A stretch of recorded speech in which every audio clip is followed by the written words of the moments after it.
యేసుక్రీస్తు నామములో మీ అందరికీ శుభాభివందనాలు తెలియజేస్తున్నాను.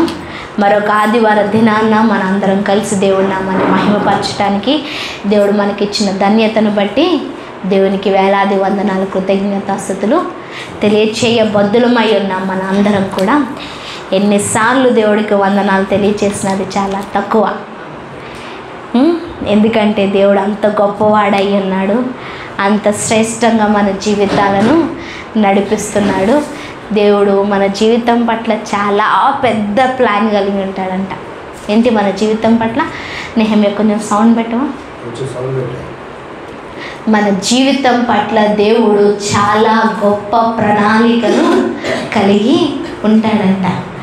మనం వరల్డ్ మే రిజెక్ట్ us, ప్రపంచం మనల్ని త్రోసివేయచ్చు, లేదంటే ప్రపంచం ఆశించినట్లుగా మనం ఉండకపోవచ్చు, లేదంటే ఎదుటి వారికి మన లోపలున్న స్కిల్స్ కానీ లేదంటే మన లోపలున్న మాటను కన్వే చేసే అంటే ఎక్స్ప్రెస్ చేసి చెప్పే విధానం మనకు రాకపోవచ్చు. కానీ మన మూల్గులను వినే దేవుడు జగత్ పునాది వేయబడక మునిపే మన పట్ల చాలా గొప్ప ప్రణాళిక వేసేసి ఉంచాడంట. వేస్తాడని చెప్పట్లేదు, వేసేసి ఉంచాడంట. అయితే ఒక్కవేళ ఆ మ్యాప్ కానీ ఆ ప్రణాళిక కానీ మనం చూస్తే అసలు దీనికి సరిపోతానా, నేను ఇది చేరుకోగలనా, ఇది నా వల్ల అవుతుందా, నేను నిలబడగలనా, అసలు నేనేనా, నువ్వు ఏదో అనుకున్నావు, నా వల్ల కాదయ్యా, అసలు నాకు అంత సీన్ లేదు అని దేవుడితో చెప్తామంట. అని దేవుడితో మనం అంటామంట. అంటే ఏంటి? యెహోషువ అంటాడు కదా, నా వల్ల కాదు, నేను కాదు అని అంటే అప్పుడు దేవుడు నీవే లెగిచి నిలబడు. అలాగున ఏది మన వల్ల కాదో, ఏది మనం చెయ్యలేమో, ఏది మనము పూర్తి చేయలేమో దాన్ని పూర్తి చేయడానికే దేవుడు ప్రణాళిక వేసి ఆ ప్రణాళిక నెరవేర్చబడ్డానికి ఆయన దినదినము సహాయం చేస్తూ ఉంటాడంట. దినదినము సహాయం చేస్తాడంట.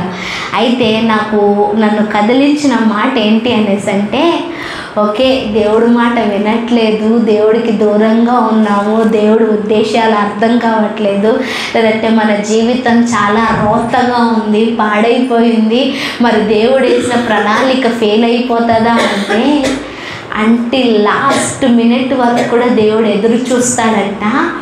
లాస్ట్ మినిట్ అంటే మన ఊపిరి ఆగిపోయే ముందు క్షణం లోపు ఒకవేళ ప్రభువా నన్ను వాడుకో, లేదంటే ప్రభువా నేను నీకు అందుబాటులో ఉన్నాను అని అంటే ఆ చివరి నిమిషాన కూడా దేవుడు మనల్ని గొప్పగా వాడుకోగలంట.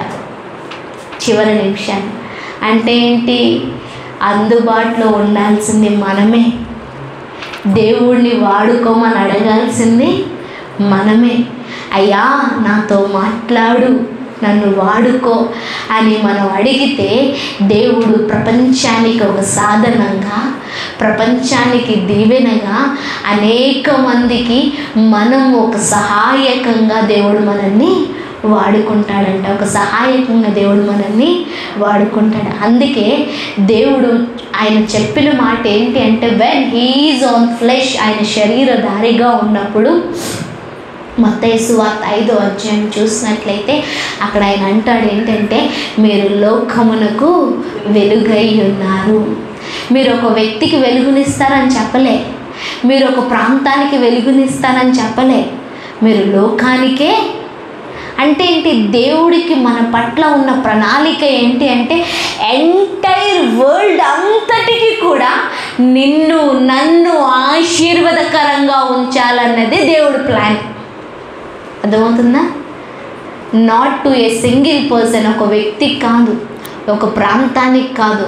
నిజంగా ప్రభువా నన్ను వాడుకో, లేదంటే నాతో మాట్లాడు, నీ స్వరాన్ని వినిపి నా జీవితాన్ని నీ చేతుల్లో పెడుతున్నాను అనంటే ప్రపంచమంతటికీ కూడా మన సాక్ష్యం వెళ్తుందంట, మన జీవితం వెళ్తుందంట, మనం చేసే కార్యాలు ప్రచురింపబడతాయంట. ఎట్లా అండి అనేసి అంటే 5 రొట్టెలు 2 చేపలు కథ తెలుసా? 5 రొట్టెలు 2 చేపలు కథ తెలుసా? ఎవరిచ్చారు? చిన్న బిడ్డ ఇచ్చాడు. ఎంతమంది తిన్నారు? పురుషుల సంఖ్య మాత్రమే అది, స్త్రీలు పిల్లల సంఖ్య కాదు. ఇంచుమించు పురుషులే 5,000 మంది తిన్నారు. మరి స్త్రీలు పిల్లలు పోనీ 10, అక్కడ టోటల్గా 15,000 మంది అనుకోవచ్చు, లేదంటే 20,000 మంది వచ్చు. ఎన్ని రొట్టెలు? గట్టిగా చెప్పండి. 5 రొట్టెలు 2 చిన్న చేపలు. అందరూ 5 రొట్టెలు 2 చేపలు, 5 రొట్టెలు 2 చేపలు అని మాట్లాడతారు, కానీ ఎవరిచ్చారన్నది చాలామంది మర్చిపోతారు. ఎవరిచ్చారన్నది చాలామంది అంత ఆలోచించరు. కానీ దేవుడు ఇచ్చిన వ్యక్తిని బట్టి దీవించటం మొదలుపెట్టాడు. చిన్న బిడ్డ అయినప్పటికీ ఈరోజు ఆ మాట, ఆ సాక్ష్యము బైబిల్ చదువుతున్న ప్రతి క్రైస్తవుడు కూడా ఆ బిడ్డ గురించి తెలుసుకున్నాడు, విన్నాడు, వింటున్నాడు. మిరాకిల్ యేసయ్య చెయ్యలే. యేసయ్య చెయ్యటానికి ఆ బిడ్డ అవకాశం ఇచ్చాడు. అద్భుతం చెయ్యటానికి ఆ చిన్నవాడు ఒక దారిని వేశాడు. నేను అంటాను, అక్కడ ఇంకెవరి దగ్గర రొట్టెలు చేపలు లేవంటారా? మేబీ ఉండొచ్చు, కానీ only 1 single person, not an matured person, జ్ఞానం కలిగిన వ్యక్తి కూడా కాదు, ఏమీ తెలియని చిన్న బిడ్డ. నేను అనుకుంటాను, యేసయ్యకి ఆకలేస్తుందేమో, యేసయ్య తింటాడేమో, నేను నా సంగతి ఎందుకలే, వీళ్ళందరికీ బోధిస్తున్నాడు కదా, ఇంతమందిని స్వస్థపరుస్తున్నాడు కదా, ఇంతమందిని బాగు చేస్తున్నాడు కదా, యేసయ్య ఆకలి ఈరోజు నేను తీర్చగలిగితే చాలే అని అనుకున్నాడేమో. అందరికీ పంచుతాడని ఇవ్వలే. యేసయ్య ఆకలి తీర్చడానికి తన 5 రొట్టెలు తన 2 చేపలు యేసయ్య చేతిలో పెడితే యేసయ్య సంతోషపడి, నా ఆకలి కాదు నువ్వు తీర్చేది, ప్రపంచానికి నేను ఆకలిని తీర్చబోతున్నాను అనేసి అక్కడ ఉన్న 1,000 మంది ఆకలి తీర్చి ఈరోజు ప్రపంచం అంతటికి కూడా ఆయన సూచక్రియలు, అద్భుత కార్యాలు, మహత్కార్యాలు, గొప్ప కార్యాలు చేసే దేవుడునని ఆయన కనపరుచుకున్నాడు. ఎవరి ద్వారా? చిన్న బచ్చగాడు, చిన్న బిడ్డ ద్వారా. ఈరోజు దేవుడు నిన్ను కూడా అలాగే ఉండమని ఆశపడుతున్నాడు. వాట్ ఎవర్ యు హ్యావ్, ఏది నువ్వు కలిగి ఉన్నావు, నువ్వు ఏది ఇస్తున్నావు, అది గొప్పదా, చిన్నదా, రూపాయా, 2 రూపాయలా, లేకపోతే ఒక పాట, లేకపోతే 2 గంటలా, లేకపోతే నీ సాక్ష్యమా, లేకపోతే నువ్వు గడిపే 10 నిమిషాలా? నువ్వు బైబిల్ 10 నిమిషాలు చదివినా కానీ దేవుడు నిన్ను బట్టి సంతోషిస్తాడంట. నువ్వు దేవుడి దగ్గర మోకాళ్ళు వేసి ప్రార్థన చేసి ఆ 10 నిమిషాలు దేవుడు ఎంతో ఆనందపడతాడంట. దాన్ని ప్రపంచానికి అనేక మందికి దీవెనకరంగా మార్చడానికి దేవుడు ఇష్టపడతాడంట. ఈరోజు ఆ చిన్న బిడ్డ వల్లే దేవుడు నీ సమయాన్ని అడుగుతున్నాడు, నీ ప్రార్థనను అడుగుతున్నాడు, నీ యొక్క టాలెంట్స్ని అడుగుతున్నాడు. నీ దగ్గర ఏదుందో, ఏది ఇచ్చినా పర్వాలేదు, దాన్ని ఆశీర్వదింప చేస్తాను అనేసి అంటున్నాడు. యాక్చువల్గా 3 రోజుల నుంచి అక్కడ మీటింగ్ జరుగుతుంది. ఎక్కడ? ఆ యొక్క కొండ మీద 3 రోజుల నుంచి జరుగుతుంది. అయితే 3 రోజుల నుంచి జరిగితే 3వ రోజు అయ్యయ్యో వీళ్ళు వచ్చి 3 రోజులు అయిపోయిందే, వీళ్ళు ఆకలితో ఉన్నారు, ఇలాగే పంపిస్తే ఎక్కడో దారిలో మూర్ఛిల్లు పడిపోతారు అనేసి యేసయ్య అనుకొని అప్పుడు ఏముంది అని అడిగాడు. మనోడు అనుకోవాలి కదా, తెచ్చి 3 రోజులు అవుతుంది, ఇస్తే పాడైపోయింది ఇచ్చిందని అనుకుంటారేమో అని అనుకోవచ్చు కదా. అనుకున్నాడా మరి? నథింగ్. Let it be. ఉన్నది చిన్నదైనా కొద్దిదైనా అది 3 రోజులదైనా పర్వాలేదు, 3 రోజులైనా పర్వాలేదు అనేసి ఎవరి చేతులు పెట్టాడు. కొన్నిసార్లు మనం ఆగిపోవడానికి గల కారణం ఏంటి తెలుసా? నేనా, నా జీవితమా, నా ప్రార్థన, లేదంటే నేను చేస్తే దేవుడు అంగీకరిస్తాడా, నేను ఇస్తేనా, నా రూపాయా, లేదంటే నా సమయమా, ఐమ్ వేస్ట్ అని ఆగిపోతాం. దేవుడు అంటున్నాడు, విరిగిపోయిందే నాకు ఇష్టం, నలిగిపోయిందే నాకు ఇష్టం, పాడైపోయిందే నాకు ఇష్టం. దాన్నే మంచిది ఇస్తే ఆయనకి ఎందుకయ్యా? ఆయన ఏం చేస్తాడు? బాగున్న వాడికి డాక్టర్ అవసరం లేదు, ఆరోగ్యం కలిగిన వాడికి వైద్యుడు అవసరం లేదు. అనారోగ్యంగా ఉన్న వాడికే వైద్యుడు అవసరం. ఈరోజు నలిగిపోయాం కాబట్టి, పాడైపోయాం కాబట్టి, ఉపయోగం లేదు కాబట్టి, విరిగిపోయావు కాబట్టి దేవుడు నిన్నే ప్రార్థించమని అడుగుతున్నాడు, నిన్నే సమయాన్ని ఇమ్మని అడుగుతున్నాడు. God want your talent. దేవుడికి నీ తలాంతం అవసరం, దేవుడికి నీ తలాంతం కావాలి. దేవుడు దాన్నే బాగు చేసి వాడాలని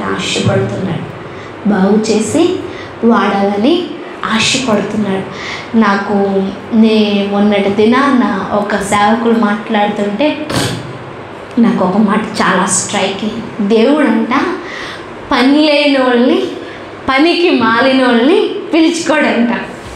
అంటే సోమరిపోతుల్ని, లేజీగా ఉన్న వాళ్ళని అయ్యా ఇటు చూడు పిలవడంట, పని చేసే వాళ్ళనే పిలుస్తాడు.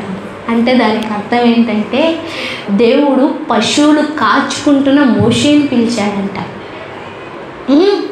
సైన్యాన్ని నడిపిస్తున్న యెహోషువని పిలిచాడంట, పశువులు కాసుకుంటున్న పశువుల కాపరైన ఆమోసుని పిలిచాడంట, చేపలు పట్టుకుంటున్న పేతుర్ని పిలిచాడంట, పని చేసుకుంటున్న నతానియేల్ని పిలిచాడంట, తన పనిలో ఉద్రేకంగా దూసుకొని వెళ్ళిపోతున్న సౌల్ని, అంటే పౌలుగా మార్చిన సౌల్ని పిలుచుకున్నాడంట. ఖాళీగా కూర్చొని ఏం జరుగుతుందే చూద్దాంలే అన్న వాళ్ళని దేవుడు పిలవడంట, పని చేసే వాళ్ళనే పిలుస్తాడంట, కష్టపడే వాళ్ళనే పిలుస్తాడంట. God loves the hard workers and who are on working. ఎవరైతే పని చేస్తున్నారో వాళ్ళని. ఎస్, మీ అందరికీ పనులు ఉంటాయి, మీ అందరూ ఏదో పనిలోనే చేస్తున్నారు, maybe office, work, study, business. ఇంత బిజీలో రమ్మంటే, ప్రార్థన చేయమంటే, మోకాళ్ళు వేయమంటే, బైబిల్ చదవమంటే యాడ్ అవుతుంది అన్న ఆలోచన. కానీ ఈ బిజీలోనే దేవుడు నిన్ను పిలుస్తున్నాడు, ఈ బిజీలోనే దేవుడు నిన్ను ప్రార్థించమని అడుగుతున్నాడు. ఇంత బిజీ స్కెడ్యూల్లోనే నలిగిపోతున్నప్పుడే, అలిసిపోతున్నప్పుడే దేవుడు నిన్ను రమ్మని పిలుస్తున్నాడు, తనతో పాటు ఉండటానికి. మరి పేతురు వల విడిచిపెట్టాడా లేదా? ఏం చేశాడు దేవుడు అప్పుడు? నువ్వు ఈరోజు చేపలను విడిచిపెట్టేశావు, వలను విడిచిపెట్టేశావు, నేను నిన్ను మనుషులు పట్టే జాలరిగా చేస్తాను అన్నాడు. అంటే దానికి అర్థం ఏంటి? అనేక మందిని జాగ్రత్త చేసే, కాచే బాధ్యత నేను నీకు ఇస్తున్నాను అని చెప్పాడు. ఆయన మీద, అంటే పేతురు మాట మీద సంఘం కట్టబడింది. అది మాత్రమే కాదు, మనం ఆల్రెడీ మాట్లాడుకున్నాం, పేతురు నీడ తగిలి అనేక మంది రోగస్తులు బాగుపడ్డారు, దయ్యాలు వెళ్ళిపోయాయి. పేతురు లే అని చెప్పగానే చచ్చిన తబిత లెగిచి తిరిగి వచ్చింది. When we live something for God, when we sacrifice something for God, మనం దేవుడి కోసం ఏదైనా వదులుకుంటే, ఏదైనా వద్దులే అనే సాక్రిఫైస్, త్యాగం చేస్తే దేవుడు ఊరికినే వదిలేయడు, దానికి గొప్పగా మనల్ని వాడుకుంటాడు, నిలబెడతాడు. పేతురు కేవలం చేపలు పట్టే వృత్తిని వదులుకున్నాడు. కానీ దేవుడు ప్రపంచానికే దీవెనకరంగా నిలబెట్టాడు. ప్రపంచానికే దీవెనకరంగా నిలబెట్టాడు. పేతురు నీడ తగిలితే స్వస్థతలు, విడుదలు జరిగాయి. యేసయ్య నీడ తగిలితే జరగలేదు. మరి అర్థమైందా నేనేం చెప్తున్నానో? యేసయ్య నీడ కనబడితే, తగిలితే స్వస్థతలు జరగలే. పేతురు నీడ తగిలితే స్వస్థతలు, అద్భుతాలు, విడుదలు జరిగాయి. అంటే ఏంటి? యేసయ్య కన్నా డబుల్ అనాయింటింగ్తో తను వాడబడ్డాడు. అలా యేసయ్య కన్నా గొప్పవాడని నేను చెప్పట్లే. యేసయ్య అన్న వాగ్దానం నెరవేర్చబడింది. నా వెనుక వచ్చువారు నాకన్నా గొప్ప కార్యములు చేసెదరు. అంటే నా కోసం నువ్వు సమయాన్ని పక్కన పెడితే, నా కోసం నువ్వు ధనాన్ని పక్కన పెడితే, నా కోసం నువ్వు అన్ని ఇస్తాను, లేకపోతే ఏదైతే దేవుడు అడుగుతున్నాడో దాన్ని సాక్రిఫైస్ చేస్తే, నాకంటే గొప్పగా నా స్థానంలో నేను నిన్ను వాడుకుంటాను అనేసి దేవుడు మాట్లాడుతున్నాడు. ప్రపంచం అంతా యుద్ధాలే జరుగుతున్నాయి. దేశం మీదకి దేశం, ఎందుకు ఎవడి మీదకి ఎవడు వస్తున్నాడో, ఎందుకు వస్తున్నాడో కూడా తెలీదు. అంతా కూడా మీనింగ్లెస్గా జరుగుతుంది. మీనింగ్లెస్గా యుద్ధాలు అయిపోయిన తర్వాత కరువులు ప్రారంభమవుతాయి. రేట్లు పెరిగిపోతాయి, రేట్స్ పెరిగిపోతాయి, అన్ని కాస్ట్ అంతా కూడా ఎక్స్పెన్సెస్ అన్నీ కూడా ఎక్కువైపోతాయి. కాస్ట్లు, కరువులు, సామాన్యులు బ్రతకడానికి చాలా కష్టం అవుతుంది. ఆ కరువులు తర్వాత ఉపద్రవాలు, చాలా మళ్ళీ రోగాలు, మళ్ళీ బాధలు, అవన్నీ తర్వాత గొప్ప ఉజ్జీవం రాబోతుంది. గొప్ప ఉజ్జీవం, సంఘం విస్తరిస్తుంది. అనేక మంది రక్షణ పొందుతారు. వేల సంఖ్యలో, లక్షల సంఖ్యలో సంఘాలు నిండిపోతాయి. తర్వాత శ్రమలు మొదలవుతాయి. అంత్యక్రీస్తు వస్తాడు. ఈరోజు దేవుడు ఆ గొప్ప ఉజ్జీవంలో నిన్ను వాడుకోవాలన్నా, ఆ శ్రమలో నువ్వు నిలబడాలన్నా కానీ, ఈరోజు ఆ చిన్న పిల్ల వాని వలె నా 5 నిమిషాలు చాలా అంటే చాలు, నీ 5 నిమిషాలు నేను 2 అధ్యాయాలు చదివితే ఏదో ప్రపంచానికి ఉపయోగపడతానా అంటే ఎస్, చాలు. నీవు చదివే 2 అధ్యాయాలు చాలు. నువ్వు దేవుణ్ణి చూసే విధానం ఆయన్ని ఆనందింపజేస్తుంది. ఆయన నిన్ను వాడుకోవడానికి ఒక మార్గాన్ని సిద్ధపరుస్తుంది. ఈరోజు దేవుడు నిన్ను అలా చూడాలని ఆశపడుతున్నాడు. ఆయన ప్రణాళికలు చాలా గొప్పవి. ఆ ఉద్దేశాలు నీ జీవితం ద్వారా నెరవేర్చుకోవాలని ఆశపడుతున్నాడు. మన ఎఫ్ఎస్సీలకు రాసిన పత్రికను మనం ధ్యానం చేసుకుంటున్నాం. ఎఫ్ఎస్సీలకు రాసిన పత్రిక 1వ అధ్యాయం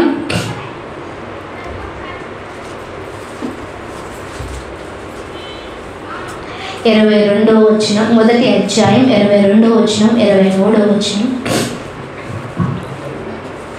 మరియు సమస్తమును ఆయన పాదముల కింద ఉంచి సమస్తము పైన ఆయనను సంఘముకు శిరస్సుగా నియమించెను. ఆ సంఘము ఆయన శరీరము సమస్తమును పూర్తిగా నింపుచున్నవాని సంపూర్ణత అయి ఉన్నది. మరొకసారి చదువుతున్నాను. మరియు సమస్తమును ఆయన పాదముల కింద ఉంచి సమస్తము పైన ఆయనను సంఘమునకు శిరస్సుగా నియమించెను. ఆ సంఘము ఆయన శరీరము సమస్తమును పూర్తిగా నింపుచున్నవాని సంపూర్ణత అయి ఉన్నది. ఇది ఎవరి గురించి మాట్లాడుతున్నారు అంటే రెండు సెక్షన్స్. ఒకటి యేసుక్రీస్తు ప్రభు గారి గురించి మాట్లాడుతున్నారు, 2 సంఘాన్ని గురించి మాట్లాడుతున్నారు. సంఘానికి శిరస్సు ఎవరంట? యేసుక్రీస్తు ప్రభు. సంఘానికి శిరస్సు ఎవరు? యేసు. సంఘం అంటే ఎవరు? మనల్ని శరీరంతో పోలుస్తున్నారు. మనల్ని దేంతో పోలుస్తున్నారు? శరీరంతో పోలుస్తున్నారు. అంటే ఇక్కడి నుంచి మనం సంఘం. ఈ శిరస్సు ఎవరు? యేసుక్రీస్తు ప్రభువారు. ఎప్పుడు జరిగింది ఈ కార్యం అంటే, ఎప్పుడైతే ఆయన విధేయుడై శ్రమను నేర్చుకొని శ్రమను అనుభవించి సిలువ మీద మరణించి ఆయన చనిపోయి తిరిగి లెగిచాడో, ఏ పాపము కూడా కనిపించలేదు గనక, ఏ దోషము కూడా లేదు గనక ఆయన లేవటానికి ఆయనకు అధికారం కలిగింది. ఆయన అలా మరణాన్ని గెలిచాడు కాబట్టి ఇప్పుడు సంఘము పైన ఆయన్ని శిరస్సుగా నియమించటం జరిగింది. ఎవరిపైన? సంఘము పైన శిరస్సుగా నియమించటం జరిగింది. దీనికే రిలేటెడ్ వర్డ్ ఒకటి పాత నిబంధనలో ఉంటుంది. ఎవరైనా చెప్పగలరా? అప్పుడప్పుడు నేను బాగా ప్రార్థన చేస్తాను కూడా. ఇప్పుడు యేసుక్రీస్తు ప్రభువారు తల, శిరస్సు, మనము శరీరమై ఉన్నాం. ఆయన శిరస్సు అవ్వటానికి గల కారణం ఏంటి అంటే, ఏ పాపము చెయ్యకుండా ఆయన శరీరధారిగా ఉండి తండ్రి చెప్పిన పనులన్నిటినీ పూర్తి చేసి విధేయుడై శ్రమను అనుభవించి మరణించి తిరిగి లెగిచాడు కనుక సంఘం పైన, అంటే యావత్ ప్రపంచమంతటి పైన ఆయన నమ్మిన వారందరికీ కూడా యేసయ్య ఇప్పుడు ఎవరు? యేసయ్య ఇప్పుడు ఎవరు? శిరస్సు, అంటే తల, శిరస్సు ఆయన. ఇదే రిలేటెడ్ వర్డ్, అంటే తల అనే మాట ఒక చోట ఉంటుంది. ఎవరైనా చెప్పగలరా? బైబిల్ చదివితే చెప్పచ్చు. వాక్యం కావాలి నాకు, దీని రిలేటెడ్ వాక్యం. తల,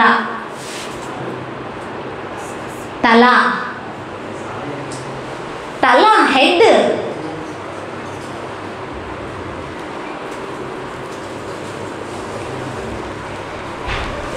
నీవు తలగా ఉందువు గాని తోకగా ఉండనేరవు, నీవు పైవానిగా ఉందువు గాని కిందివానిగా ఉండనేరవు. ఈ మాట ఎవరికి మాట్లాడతాను? ఇశ్రాయేలు ప్రజలకు ఇవ్వబడిన వాగ్దానం. దేవుని మాటను విని ఆయన ఆజ్ఞను నెరవేరిస్తే మీరు తలగా ఉంటారు కానీ తోకగా ఉండరు. ద్వితీయోపదేశ కాండం 28వ అధ్యాయంలో ఈ మాట ఉంటుంది. అంటే ఏంటి?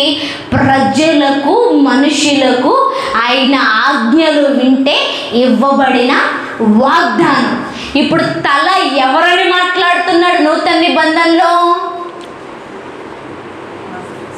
తల ఎవరని మాట్లాడుతున్నాడు? యేసుక్రీస్తు ప్రభు. మరి అక్కడ తల మీరు తలగా ఉంటారు అని మాట్లాడారు. మరి ఇప్పుడు ఎట్లా కంపేర్ చేయాలి? తల ఇంతకి మనమా యేసయ్యా? చూడండి నా వైపు. ఇంటికి వెళ్ళిన తర్వాత పూర్తి చేయండి. 28వ అధ్యాయం పూర్తి చేసి చెప్పండి. ద్వితీయోపదేశకాండం. ఇప్పుడు చెప్పండి. ఇప్పుడు తల యేసయ్యా మనమా? తల యేసయ్య. మరి పాత నిబంధనలో మీరు తలగా ఉంటారు తోకగా ఉండరు అని వాగ్దానం ఇచ్చారు కదా, మరి దాని సంగతి ఏంటి? అది వ్యర్థమైపోయిందంటారా అమ్మా?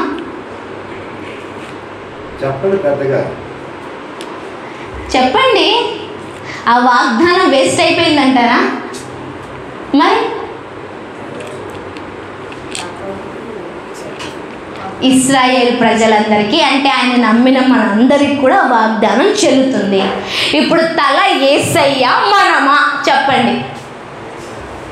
యేసయ్య. మరి ఆ వాగ్దానం సంగతి ఏంటి?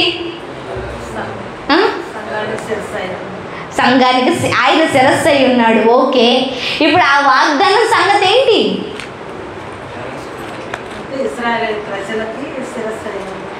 ఇశ్రాయేల్ ప్రజలకి, ఆయనకు ఇశ్రాయేల్ ప్రజలకే కాదు మనకు కూడా శిరస్సు అయి ఉన్నాడు. సంఘానికి, మన అందరికి కూడా ఆయనే శిరస్సు అయి ఉన్నాడు. ఇది చూడండి నా వైపు. అంటే సంఘానికి సేవకులు శిరస్సు. సేవకులు అని రాయబడలే అక్కడ. మీ అందరూ, అంటే దేవుడు మాట విన్న వాళ్ళందరూ కూడా తలగానే ఉంటారు, తలగానే ఉంటారు. ఇప్పుడు చెప్పండి, ఎవరు తల?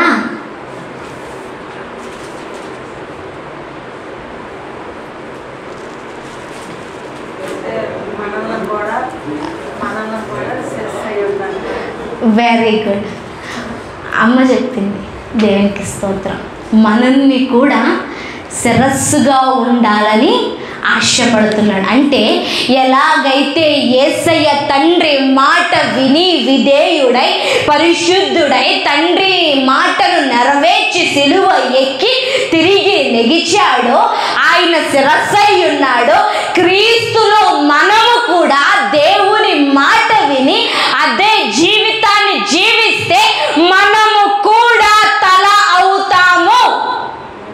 దేవుడు మనల్ని కూడా శిరస్సుగా వాడుకుంటాడు. మనల్ని కూడా శిరస్సుగా వాడుకుంటాడు. ఎస్, అల్టిమేట్గా హీఈజ్ అవర్ హెడ్. ఆయన మనకు శిరస్సు అయి ఉన్నాడు. కానీ మనము దేవుడికి విధేయత చూపిస్తే, దేవుడు చెప్పినట్లు జీవిస్తే మనల్ని అనేక మందికి శిరస్సుగా వాడుకుంటాడు, అధికారిగా వాడుకుంటాడు, అధికారిగా వాడుకుంటాడు. ఈరోజు నీ సంఘానికి నువ్వు శిరస్సు అయి ఉండాలి. అర్థమవుతుందా? మన సంఘానికి మనం శిరస్సు అయి ఉండాలి. ఇప్పుడు అన్ని పక్కన పెట్టి సంఘ పెద్దను పెట్టాలనుకున్నావు, ఎట్లా పెడతాం? ఎట్లా పెడతాం? అన్నీ చెయ్యాలి, ఓకే, అన్నీ చెయ్యాలనే పెడతాం. ఎట్లాంటి వ్యక్తిని పెడతాం? మంచి వ్యక్తి, ముఖ్యంగా ప్రార్థనకి రెగ్యులర్గా వచ్చే వ్యక్తి, వాక్యం జ్ఞానం, ప్రార్థనా జ్ఞానం, ఒకళ్ళు అడిగితే ప్రార్థన చేసేవాడిగా ఉండాలా, సహాయం చేసేవాడిగా ఉండాలా, అన్ని పనులు చేసేవాడిగా ఉండాలా, అదేంటి అందుబాటులో ఉండాలా. ఇలాంటి వ్యక్తి అయితే సంఘానికి ఉపయోగపడతాడు అనేసి ఒక పెద్దగా మనం నిర్ణయిస్తాం. అట్లాగే దేవుడు నిన్ను ఆత్మీయంగా కొంతమందికి అధికారిగా నిన్ను నియమించాలంటే, కొంతమందిని నడిపించే వ్యక్తిగా ఉండాలి అంటే నీలో కూడా క్వాలిటీస్ చూస్తాడు కదా. అంటే నీ ప్రార్థనా జీవితం, నీ ఆత్మీయ జీవితం, నీ ప్రతి మాట, నీ ప్రతి గుణం, నువ్వు నిలబడే ప్రతీదీ కూడా క్యాలిక్యులేషన్లోకి వస్తుంది. మనం ఏం విడిచిపెట్టుకుంటున్నాం దేవుడి కోసం, ఏం త్యాగం చేస్తున్నాం దేవుడి కోసం, ఏం ఇస్తున్నాం దేవుడి కోసం, ఏం చేస్తున్నాం అన్న ప్రతీదీ కూడా క్యాలిక్యులేషన్కి వస్తుంది. నెహెమ్యా అర్థమవుతుందా? ఒకరోజు నీతో చెప్పిస్తాను రా. ప్రతిదీ కూడా క్యాలిక్యులేషన్లోకి వస్తుంది. ఈరోజు దేవుడు నిన్ను సంఘానికి శిరస్సవ్వమంటున్నాడు. అంటే ఏంటి? శారీరకంగా సంఘాన్ని నడిపించే వ్యక్తిగా, సంఘాన్ని సరిచేసే వ్యక్తిగా, ఉపయోగపడే వ్యక్తిగా నన్ను ఉండమని చెప్తున్నాడు. మనందరికీ ఆయన శిరస్సు. మనము కొంతమందికి శిరస్సుగా ఉండాలి. శిరస్సుగా ఉండాలా. ఈరోజు శిరస్సుగా ఉండాలి అంటే తండ్రిని మనమును ఒప్పించే వారిగా ఉండాలా, తండ్రికి ఇష్టమైన వారిగా ఉండాలా, తండ్రి మనల్ని చూసి సంతోషపడే వారిగా ఉండాలా, మొట్టమొదటిగా తండ్రితో మాట్లాడే వారిగా ఉండాలా, తండ్రి మాట్లాడుతున్నది వినేవారిగా ఉండాలా. ఏం మాట్లాడాడు దేవుడు రాత్రి? చెప్పండి. దేవుడు రాత్రి ఏం మాట్లాడాడు? పొద్దుట ఏం మాట్లాడాడు?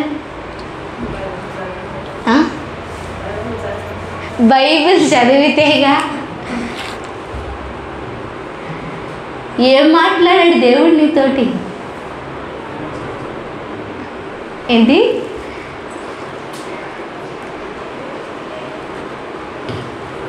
మళ్ళీ చెప్తున్నాను, జీవితంలో దేవుడితో మాట్లాడే అనుభవం లేకపోతే చాలా నష్టపోతున్నాము, చాలా కోల్పోతున్నాం. అక్కడ ఆయన అంటున్న మాట ఏంటి తెలుసా? ఆయనను తన కుడిపార్శ్వమును కూర్చుండబెట్టుకొని ఉన్నాడు. ఎక్కడ? తన కుడిపార్శ్వమున. ఎప్పుడైతే యేసుక్రీస్తు ప్రభువారు తండ్రి చెప్పిన పనంతటిని నెరవేర్చారో తీసుకొచ్చి ఎక్కడ కూర్చోబెట్టుకున్నాడు? తన కుడి పక్షాన కూర్చోబెట్టుకుని ఉన్నాడు. ఈరోజు నువ్వు నేను రేపొద్దుట పరలోకానికి వెళ్ళి ఆయన పక్కన కూర్చోవాలి.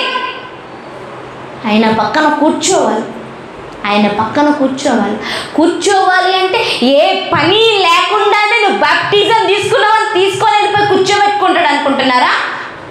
Never never. మనకి ఇక్కడ పనిని అప్పజెప్పి పంపించాడు. ఏం పని అంటే అడగండి, దేవుడు చెప్తాడు. What is my work? నా పని ఏంటి, నేను చెయ్యాల్సిన పని ఏంటి, నేను ఉండాల్సిన స్థానం ఏంటి, అది మనం తెలుసుకోవాలా, అది పూర్తి చెయ్యాలా. అప్పుడు రేపొద్దుట తండ్రి దగ్గరికి వెళ్ళినప్పుడు యేసుక్రీస్తు పక్కన మనం కూర్చుంటాం. యేసుక్రీస్తు పక్కన కూర్చుంటాం. ఇందాక పేతురు వల వదిలేసుకున్నాడని చెప్పానే.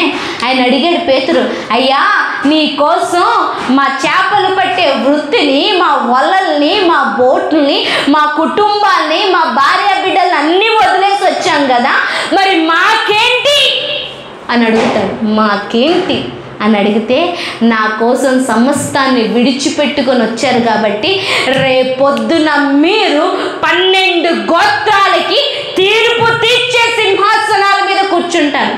ఎక్కడ? అక్కడ 12 గోత్రాలకి 12 శిష్యులు తీర్పు తీర్చే స్థానాల్లో కూర్చున్నారు, సింహాసనం మీద కూర్చున్నారు. దేవుడు పక్షపాతి కాదండి, విడిచిపెట్టేవాడు కాదు, విడిచిపెట్టేవాడు.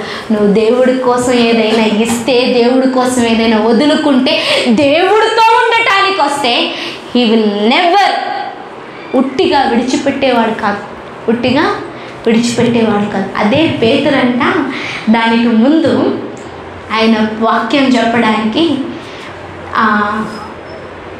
సముద్ర తీరానికి వచ్చినప్పుడు అదేంటి యేసయ్య అన్నాడంట, పేతురు నీ దోణిని కొంచెం ముందుకు జరిపి నాకు ఇయ్యయ్యా, నేను కూర్చొని వాక్యం చెప్తాను, జనం అందరూ మీదకు వచ్చేస్తున్నారు అనేసి ఆ దోణిని వాడుకున్నాడంట యేసయ్య. అంటే ప్రసంగం చెప్పే పులిపీట్ లాగా, ప్రసంగం చెప్పే ఒక స్టేజ్ లాగా ఆయన పేతురు దోణిని వాడుకొని వాక్యం చెప్పాడంట.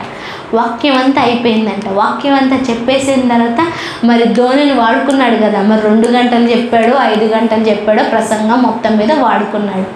అందుకనేసి దేవుడికి ఊరికినే ఇవ్వటం ఇష్టం లేక, అయ్యా పేతురు పడవను కొంచెం లోపలికి నడిపించు అంటే, ఏం చెప్పనయ్యా నీకు, నువ్వు ప్రసంగం బాగానే చేసావు కానీ రాత్రంతా మేము వలలు వేస్తే ఒక్క చేప కూడా పడలేదు, ఇప్పుడు మళ్ళీ ముందుకు జరుపు, వెనక్కి జరుపు, పక్కకు జరుపు, ముందుకు పోనీ అనేసి అంటున్నావంటే, లేదు లేదు నడిపి అంటే, సరే నువ్వు చెప్పావు కాబట్టి వెళ్తున్నాను అనేసి చెప్పి అప్పుడు వలేసాడంట. అప్పుడు వలేస్తేనంట వల పిగిలిపోయే అంత శ్రేష్టమైన చేపలు పడ్డాయంట. పేతురు బోటు అంటే పేతురు పడవ మొత్తం మునిగిపోయిందంట, అంటే చేపలతో నిండిపోయిందంట. ఇంకా చేపలు మిగిలిపోతే పక్క వారిని పిలిచి వారి దోణెలు కూడా తీసుకొచ్చి ఆంధ్రయ్య దోణె కూడా చేపలతో నింపాడంట. దేశయ్యకి ఆ దోణె వాడుకోవడానికి 1 గంట 2 గంటలు మాత్రం పేతరిస్తే దేవుడు తిరిగేమిచ్చాడు, 2 దోణెలు పట్టు చేపలిచ్చాడు. దేవుడు ఎవరిని కూడా వాడుకొని వదిలేయడు. హల్లెలూయా. దేవుడు ఎవరిని కూడా వాడుకొని వదిలేయడు. నువ్విచ్చే కొంచెం సమయమైనా, నువ్విచ్చే వాడబడే కొంచెం టాలెంట్ అయినా కానీ దేవుడు దానికి రెట్టింపు ఆశీర్వాదాన్ని, రెట్టింపు దీవెనను ప్రజలు చూచి అమ్మో అని ఆశ్చర్యపోయే విధంగా దేవుడు నిన్ను సాక్షిగా నిలబెడతాడు. అది చూచిన తర్వాత ఆ 2 పడవలు కూడా వదిలేశాడంట మనోడు. చేపలతోటే ఉన్నాయి. ఆ 2 పడవల్ని వదిలేసి యేసయ్యని వెంబడించాడంట. అక్కడ ఒక మాట తెలుసా, 2 పడవలు నింపబడ్డ తర్వాత అప్పుడు యేసయ్య అడిగాడంట, పేతురు నన్ను వెంబడించు అని. సరే ఇక చేపలు ఇచ్చావు కదా, అమ్ముకొని వస్తా అని చెప్పలే. లేదంటే ఇంటికి వెళ్ళి ఇవన్నీ మా వాళ్ళకి అప్పచెప్పి ఆ బ్యాంక్ బ్యాలెన్స్ అవన్నీ సెటిల్ చేసుకొని మన వెనకాల వచ్చేయమన్నా మరి పిల్లల భవిష్యత్తు, మరి మా ఆవిడ, మా ఇల్లు, ఇంటి నిండా సరుకులన్నీ నింపేసి వస్తా అనేమి అనలే. ఆ 2 దోణెల చేపలు వదిలేసి యేసయ్యని వెంబడించాడు. అందుకే ప్రపంచానికి ఆశ్చర్యకరంగా దేవుడు పేతుర్ని వాడుకోవడం మొదలుపెట్టాడు. ప్రపంచానికి ఆశ్చర్యకరంగా దేవుడు పేతుర్ని వాడుకున్నాడు. ఈరోజు కొన్నిసార్లు దేవుడు పరీక్షిస్తాడు. దేవుడు కొన్నిసార్లు పరీక్షిస్తాడు. నీకు ఇస్తాడు, మళ్ళీ ఇచ్చింది తిరిగి ఇచ్చేయమంటాడు. ఇచ్చింది తిరిగి ఇచ్చేయమంటాడు. కొన్నిసార్లు వదులుకోవాలి, ఇచ్చేయాలి. అప్పుడు దేవుడు శ్రేష్టమైన వాటిని ఇస్తాడు. యేసయ్య ఈ లోకానికి వచ్చిన తర్వాత 3.5 సంవత్సరాలు ఆయన చేసిన పరిచర్య చూస్తే వండర్ఫుల్, లెక్క కూడా కట్టలేమంట. యోహాన్ అంటాడు, ఆయన చేసిన అద్భుతాలు ఒకవేళ రాస్తే ప్రపంచంలో ఉన్న పుస్తకాలన్నీ కూడా సరిపోవేమో అంటాడు యోహాన్. అన్ని అద్భుతాలు చేసిన తర్వాత అంత వేల సంఖ్యలో జనం ఆయన వెనకాల పడుతూ ఉంటే ఆ టైంలో తండ్రి అన్నాడు, ఇప్పుడు నువ్వు చనిపోవాలి, ఇప్పుడు నువ్వు నా దగ్గరికి రావాలా. అప్పుడేమంటాం మనం? అయితే ఇప్పుడే కదయ్యా పరిచర్య మొదలయ్యింది, అందరికీ ఇప్పుడే తెలిసాము, ఇప్పుడే స్వస్థతలు అద్భుతాలు అన్నీ జరుగుతున్నాయి, ఇక అది ఎంతకాలం 3.5 సంవత్సరాలు అయ్యింది, ఇప్పుడు వచ్చేయమంటున్నావు, ఇదన్నీ వదిలిపెట్టుకొని వచ్చేయాలా? ఆయన వదులుకున్నాడు. కాబట్టి ఈరోజు మనం మాట్లాడుకుంటున్న యావత్ సంఘానికి, సార్వత్రిక సంఘానికి ఆయన శిరస్సు అయ్యాడు. ఆయన నామము కన్నా హెచ్చైన నామం ఏమీ లేదు. యుగ యుగాలకు ఆయన మాత్రమే సమస్తము. ఆధిపత్యము కంటేను, అధికారము కంటేను, ఈ పేరు పొందిన ఏ నామము కంటేను ఆయన కంటే గొప్ప నామం ఏది కూడా లేదంట. ఈరోజు దేవుడు నీ వాల్యుబుల్ టైంనే అడుగుతున్నాడు.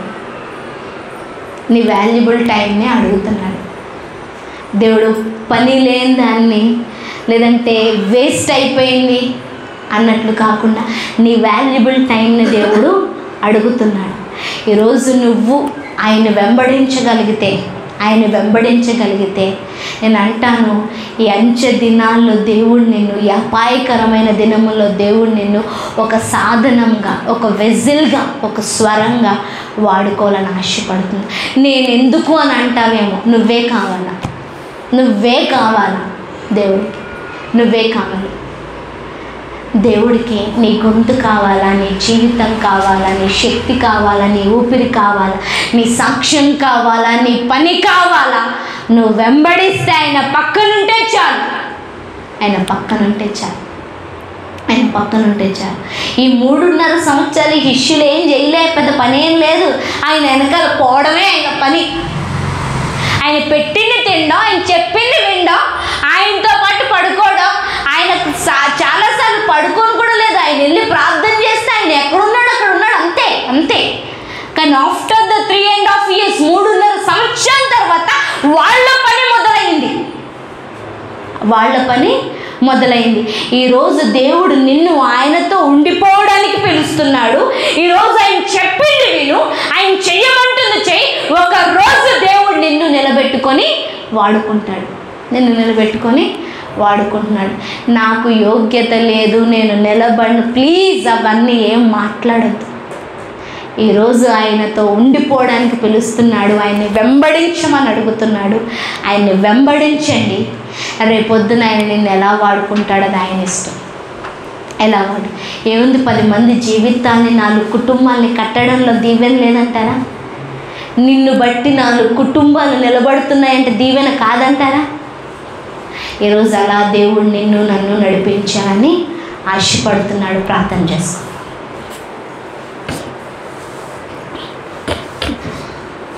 దేవానికి స్తోత్రం, రాజ్యానికి